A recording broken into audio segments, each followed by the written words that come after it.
আজকে আমি দুপুরের বেলা ধোকা বানাবো। কি নামটা শুনে সবাই অবাক হচ্ছে, নামটা কেমন?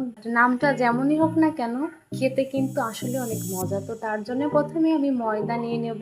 ময়দার ভিতরে একটু লবণ দিয়ে, তেল দিয়ে আমি পানি দিয়ে সুন্দর একটা ডো বানিয়ে নেব। ডোটা হয়ে গেলে এটাকে আমি ভালো করে ধুয়ে নেব। এটা আমি ততক্ষণ দেবো যতক্ষণ না এটা সুন্দর নরম হচ্ছে এবং তার সাথে সাদা পানি বের হচ্ছে। তো যখন এটা সুন্দরভাবে ধোয়া হয়ে যাবে, দেন এটাকে আমি একটা পাত্রে নিয়ে আমি প্যানে তেল গরম করতে দিব। তেলটা যখন গরম হয়ে যাবে, আমি ছোট ছোট করে ধোকাগুলো ভেজে নেব।